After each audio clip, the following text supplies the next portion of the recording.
Bismillahirrahmanirrahim. My name is Mohammed Ibrahim and I'm here to teach you the subject name Systems and Network Administration. Let's move on.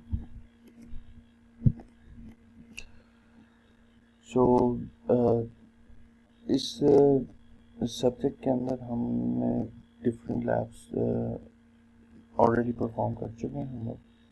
सो उसमें Linux installation and configuration की lab ये हम already cover कर चुके हैं. उसके बाद Linux की बेसिक कमांड्स और फाइल्स एंड डायरेक्टरीज क्रिएट करना, डिलीट करना, अपडेट करना, फाइल्स को मूव करना, उसके बाद रीनेम करना, इसी तरह और भी डिफरेंट लाइनक्स की कमांड्स थी जिसके थ्रू हमने नई फाइल क्रिएट कैसे करते हैं, उसमें अपेंड कैसे करते हैं के अंदर, और इसी तरह फाइल मैनिपुलेशन से रिलेटेड डायरेक्टरी मैनिपुलेशन, डायरेक्टरी के अंदर फर्दर डायरेक्टरीज क्रिएट करना, रिकर्सिव डायरेक्टरीज डिलीट करना, एम्प्टी डायरेक्टरी डिलीट करना. तो ये सारी चीज़ें हमने पिछली लैब्स में देखी थी. उसके बाद हमने लाइनक्स में यूज़र्स कैसे क्रिएट होते हैं, ग्रुप्स कैसे बनते हैं, यूज़र असाइन कैसे होते हैं डिफरेंट ग्रुप्स में. उसके बाद डिफरेंट हमने यूज़र्स से रिलेटेड शेल स्क्रिप्ट्स भी देखे थे कि हम यूज़र मैनेजमेंट, ग्रुप मैनेजमेंट को हमने शेल स्क्रिप्ट की एग्जांपल्स के थ्रू उसको हमने ऑटोमेट किया था उस टास्क. तो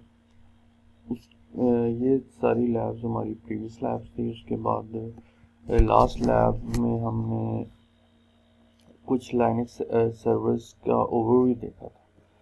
आज के हम इस लैब में हम देखेंगे कि लाइनक्स सर्वर्स के अंदर एक सर्वर यूज़ होता है लैम्प सर्वर के नाम से, जो कि वेब डेवलपमेंट के लिए यूज़ होता है. तो उस सर्वर इस लैब के अंदर हम उस सर्वर को कॉन्फ़िगर करना सीखेंगे और उसको कैसे डिप्लॉय करते हैं लाइनक्स के ऑपरेटिंग सिस्टम पर. तो जो कि हम लाइनक्स ऑपरेटिंग सिस्टम यूज़ करेंगे वो होगा यूबंटू का. यूबंटू के ऊपर मैं आपको लैम्प सर्वर की इंस्टॉलेशन सिखाऊंगा. So let's move on. तो सबसे पहले अगर लैम्प स्टैक को आप देखें तो ये एक open source set of open source stack है जो कि वेब डेवलपमेंट करने के लिए यूज़ होता है. तो अगर वेब डेवलपमेंट की बात की जाए तो आप कोई भी वेबसाइट डेवलप करेंगे तो उसके अंदर उसके लिए आपको एक ऑपरेटिंग सिस्टम की ज़रूरत है.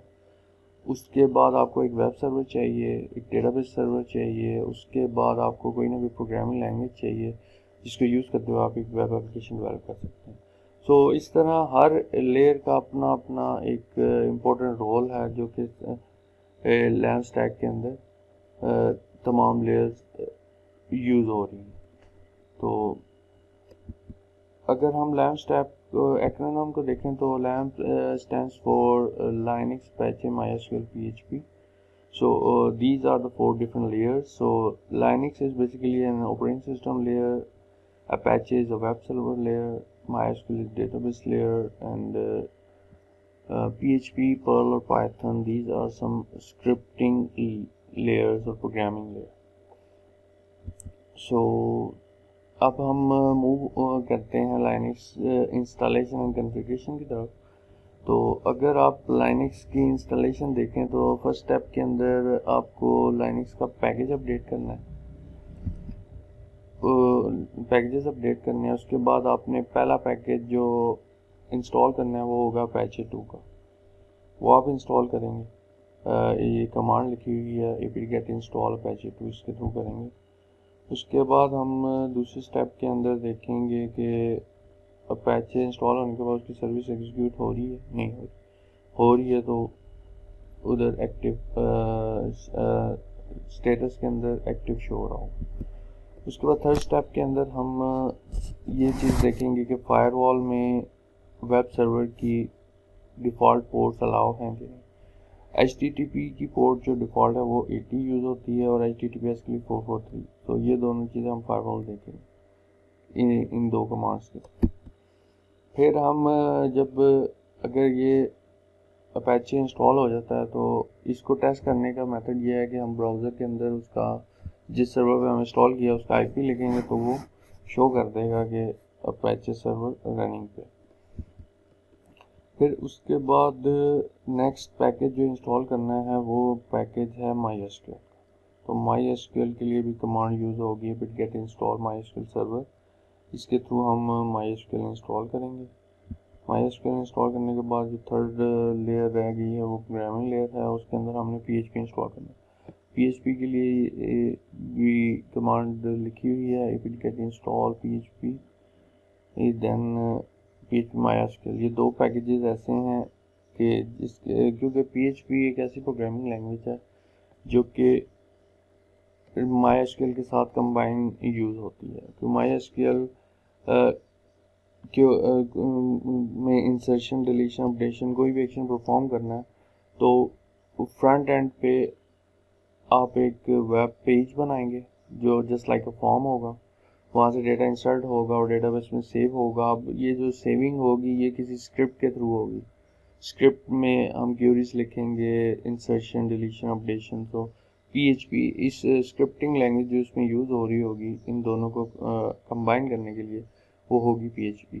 तो PHP भी एक इम्पोर्टेंट लेयर है, एक इम्पोर्टेंट पैकेज है जो कि लैम्प स्टैक में यूज़ होगा।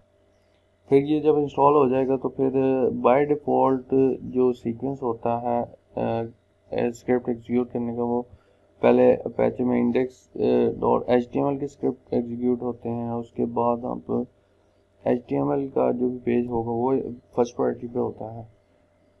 तो उसको अगर हमने PHP को पहली प्रायोरिटी पे लेकर आना है तो उसके लिए हमें एक डायरेक्टरी होगी dir.conf कि इस फाइल के अंदर जाके हमने PHP को फर्स्ट प्रायोरिटी पे लेकर आना है। तो अगर हम फर्स्ट प्रायोरिटी ले आएंगे तो फिर नेक्स्ट टाइम हम एक PHP की स्क्रिप्ट लिख के एग्जीक्यूट करेंगे तो हमें PHP की तब PHP का स्क्रिप्ट एग्जीक्यूट हो सकेगा इजीली। तो अगर हमने कोई भी चेंज की है तो चेंज करने के बाद हम उस चेंज को कि वो चेंज अफेक्ट करेगी अगर आप उसकी सर्विस रीस्टार्ट कर देंगे पैसे। अगर सर्विस रीस्टार्ट होगी तो वो अफेक्ट कर देगी। उसके बाद हमने टेस्ट करना है, हम एक wp-html ये एक डिफ़ॉल्ट डायरेक्टरी है वेब सर्वर इंस्टॉल होने के बाद। इस डायरेक्टरी के अंदर आप जो भी पेजेस वेब पेजेस रखेंगे वो आपके ब्राउज़र के ऊपर एग्जीक्यूट होंगे। तो बाय डिफ़ॉल्ट अभी हम इसके अंदर एक PHP का एक पेज बनाएंगे जिसमें हमने एक ही फंक्शन लिखा है PHP info के नाम से। उसको सेव करेंगे। उसके बाद जब इसको एग्जीक्यूट करेंगे ब्राउज़र पे सर्वर IP पेज का नाम, तो उससे क्या होगा कि आउटपुट के ऊपर PHP जो हमने इंस्टॉल की है उसके तमाम मॉड्यूल्स जो इसकी APIs मॉड्यूल इंस्टॉल हैं उसका स्टेटस शो हो रहा होगा। तो ये पेज हमें उसकी इंफॉर्मेशन देगा। सो ये स्टेप करने के बाद हम इस कंक्लूजन पे पहुंच जाएंगे कि अब हमारा सर्वर बिल्कुल रेडी है किसी भी टाइप की वेब एप्लीकेशन बनाने के लिए। सो ये तो आज की लैब का एक बेसिक टास्क था। तो इसको परफॉर्म करने के लिए अभी हम मूव ऑन करते हैं आगे। प्रैक्टिकली हम एक सर्वर को एक्सेस करते हैं विया टर्मिनल ubuntu का सर्वर को। फिर हम उसके ऊपर ये वाले जितने स्टेप हमने अभी देखे हैं उसको हम इम्प्लीमेंट करते हैं। So let's start. तो सबसे पहले हमने जो काम करना है हमने इंस्टॉलेशन में वो हमने पैकेज अपडेट करना है। तो मैं ये सर्वर ओपन कर रहा हूँ टर्मिनल। तो पहला स्टेप मेरे पास है बेसिकली हम ऑलरेडी रूट पे लॉगिन है तो रूट पे sudo लिखने की ज़रूरत नहीं होती, लेकिन अगर आप लिख भी दें तो कोई इशू नहीं। apt-get install अपडेट ये पैकेज हम इंस्टॉल करेंगे जिससे अपडेट हो जाएंगे जितने भी लाइनक्स के पैकेज हैं।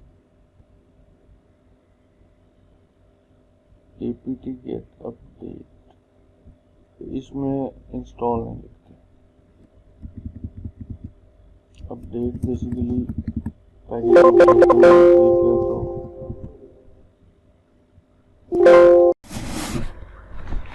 तो अभी हम सबसे पहली कमांड लगाते हैं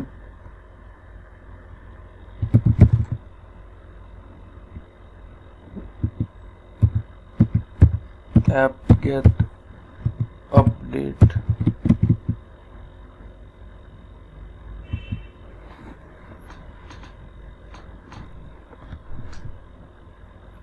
सो बेसिकली इस कमांड ने अभी आप सारे पैकेजेस अपडेट कर दिए हैं। तो नेक्स्ट स्टेप जो था वो ये था कि हमने Apache 2 का पैकेज इंस्टॉल करना था। तो इसको भी इंस्टॉल करने का मेथड यही था, sudo apt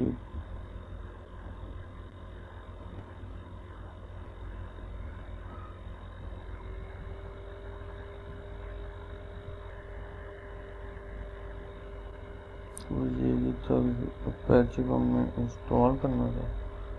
तो इसको इंस्टॉल करने के लिए हमें इधर आना apt-get इंस्टॉल Apache 2।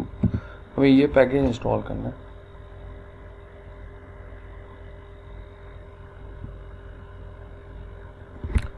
ये पैकेज इंस्टॉल करने के बाद हमारे पास तीसरा स्टेप ये था कि हमने इसका स्टेटस देखना है कि वो रनिंग में है कि नहीं। तो स्टेटस देखने के लिए जो कमांड यूज़ होती है वो होती है sudo service apache 2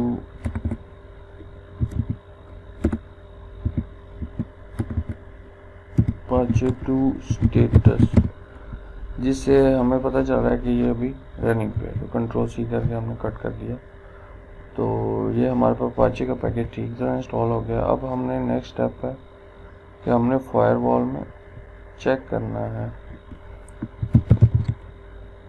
UFW app list, web की लिस्ट ये देखनी है। तो हमारे पास आ रहा है Apache फुल। तो हम फुल इंस्टॉल करके देखते हैं sudo UFW ऐप इन्फो, इसकी इन्फो देख लेते हैं। Apache 2 Apache full. तो इसमें हमें ये पता चल रहा है कि दोनों पोर्ट्स अवेलेबल है। तो ये इसके अंदर एग्जीक्यूट हो जाएगा इजीली। तो इसके बाद जो नेक्स्ट स्टेप था वो था इसको चेक करना ब्राउज़र के ऊपर, इसका IP लगा के। तो इसका IP मैं फाइंड करता हूँ पहले config। तो बेसिकली ये मुझे IP मिल गया। तो इस IP को मैं अब ब्राउज़र में लिखूँगा। तो मैंने उस IP को कॉपी कर लिया, मैं IP इधर लिख रहा हूँ। तो अब आप देख सकते हैं कि Apache का पैकेज इंस्टॉल होने के बाद अब ब्राउज़र पे मुझे ये डिफ़ॉल्ट पेज शो हो रहा है। तो इसका मतलब है कि Apache सही सक्सेसफुली इंस्टॉल हुआ। अब नेक्स्ट स्टेप ये है कि हमने MySQL इंस्टॉल करना। तो उसके लिए पैकेज है sudo apt-get install MySQL server।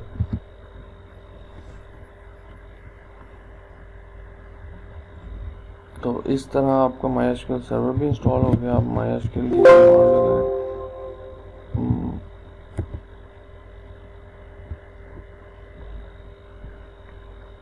अब नेक्स्ट स्टेप जो है वो है आपका PHP इंस्टॉल करना। तो ये है कि आप इस कमांड को कॉपी करें और इसको इधर पेस्ट करके एग्जीक्यूट करें।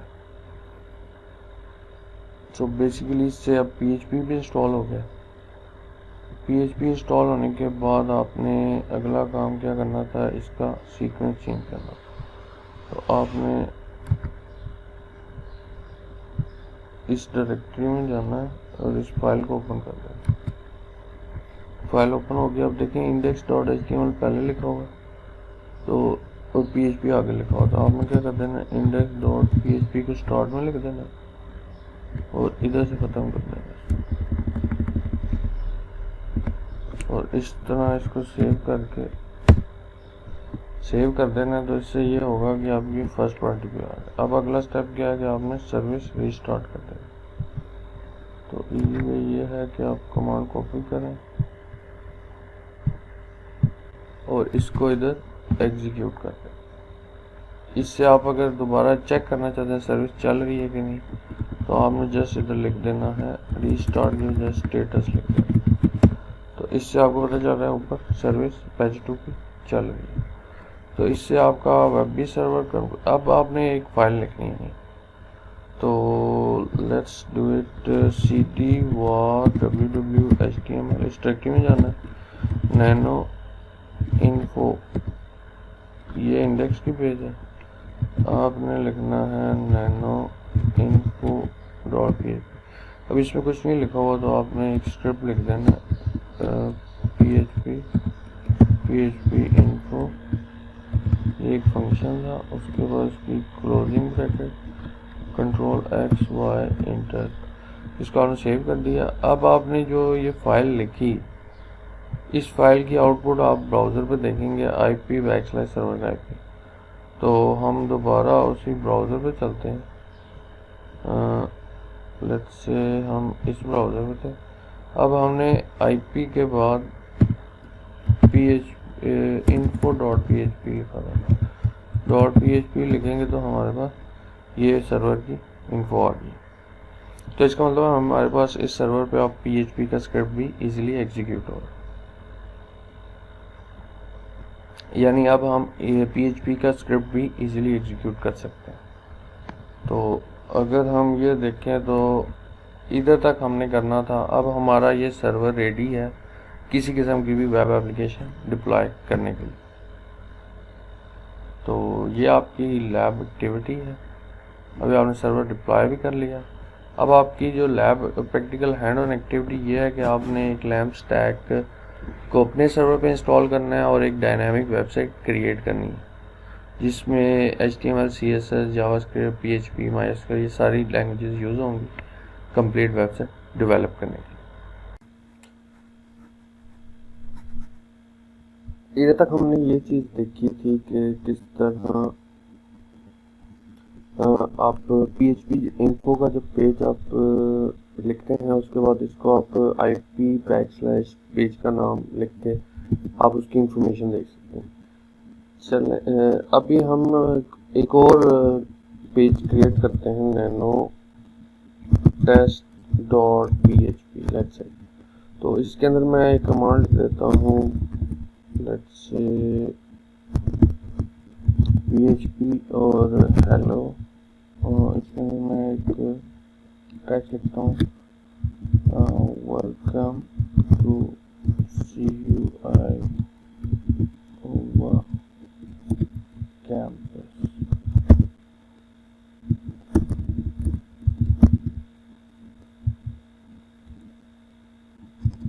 GS department. लेट्स से मैंने ये एक वर्ड लिखा, उसके बाद क्लोजिंग टैग होता है कंट्रोल X Y। अब मैं इस पेज को भी जाकर ना टेस्ट करना चाहता हूँ कि वाकई ही ये पेज चल रहा है नहीं चल रहा। तो मैं जाकर test.php लिखता हूँ। तो ये आप देख सकते हैं कि इस पेज की आउटपुट इधर शो हो रही है, जो कि सही तरीके से हो रही है। अच्छा, अभी मैं आपको ये बताता हूँ कि हम किस तरह क्विकली एक वेबसाइट डेवलप कर सकते हैं। तो क्विकली डेवलप करने के लिए आप गूगल पर जाएंगे, आप लिखेंगे HTML टेम्पलेट्स। आप मुझे सिर्फ इतनी चीज़ लिखनी, तो बल्कि आप लिखें ना HTML फ्री टेम्पलेट्स। तो ये आपके पास अनलिमिटेड टेम्पलेट्स आ जाती हैं, जो आप क्विकली एक वेबसाइट डेवलप करनी है, आपने लैंडिंग पेज डेवलप करना है, तो किस तरह कर सकते हैं। Let's say apps movie perfect learn. मैं एक ये वेबसाइट ओपन करता हूँ। ये अब इस पर लिखा हुआ है, पहले इसकी लाइव डेमो आप देख लें किस तरह की इसकी लुक है। तो ये इस तरह की इसकी लुक आ रही है। तो इस तरह की एक वेबसाइट लैंडिंग पेज। तो अभी हम क्या करते हैं कि इसको डाउनलोड कर लेते हैं।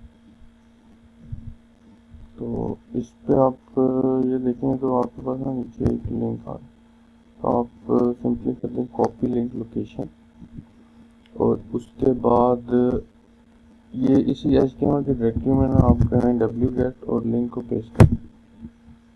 अब ये लाइव डाउनलोड होके इधर आ गया, ये जिप फाइल होगी, आपने करना है अनजिप परफेक्ट लर्न। ये पैकेज इंस्टॉल नहीं है, पैकेज इंस्टॉल करना पड़ेगा apt-get इंस्टॉल अनजिप।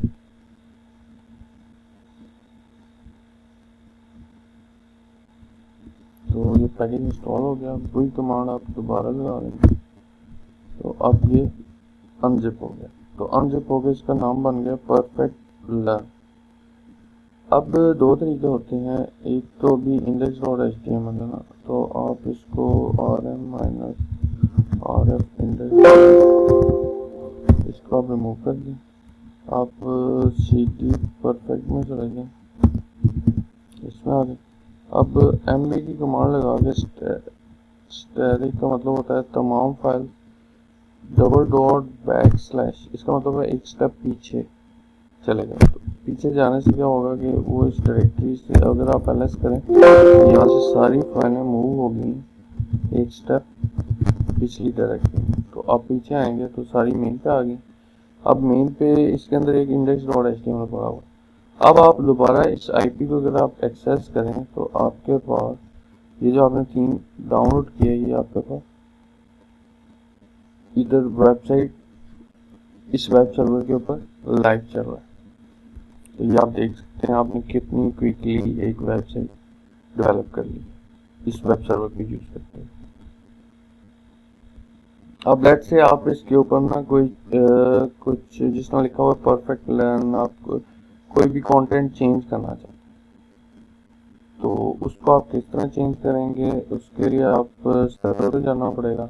आप नैनो index.html को ओपन करें।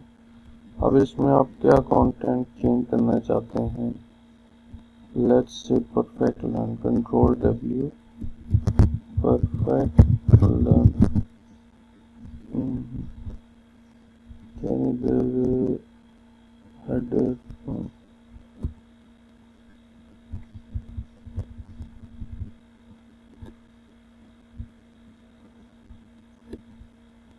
ये लिखा हुआ फ्री एजुकेशन।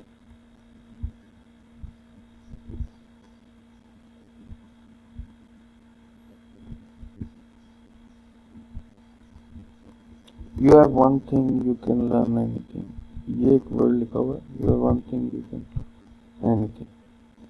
तो इस चीज को मैं लेट से चेंज करना चाहता हूँ, you can learn anything, ये ऊपर लिखा हुआ है। तो इसकी जगह पे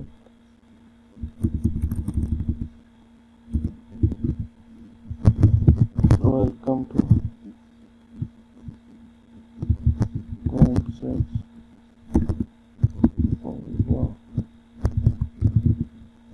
campus where you can learn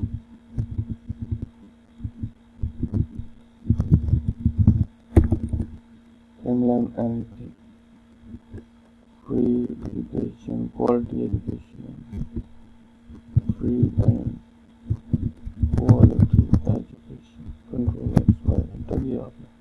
अब इसको मैं रिफ्रेश कर,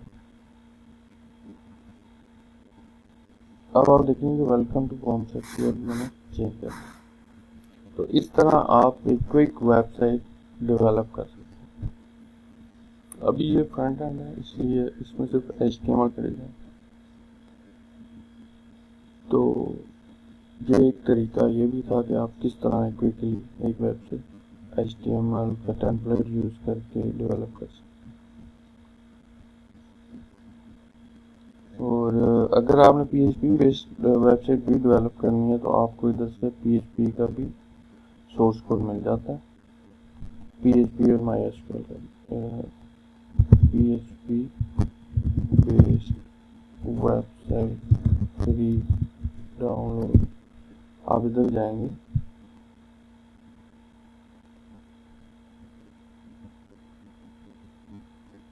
टेम्पलेट पे चले जाएं, किसी किस्म की भी PHP बेस्ड वेबसाइट चले जाएं, let's say किसी किस्म की आपने वेबसाइट डेवलप करनी है, मैं लेट्स से ये वाली वेबसाइट लेता हूँ, गेमिंग साइट है, फ्री डाउनलोड है। तो इसको मैं पहले करूँगा, पर मैं इसका लिंक चेक कर लूँगा, ये भी लिंक ठीक है।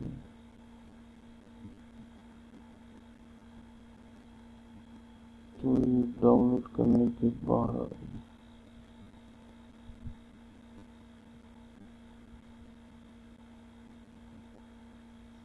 तो आप इस तरह कोई भी वेबसाइट डेवलप कर सकते हैं। तो ये आपका टास्क है, आपने आगे इसी तरह कोई भी फ्रंट एंड पे वेबसाइट बनाने के बाद PHP और MySQL से उसको कनेक्ट करना। That's it.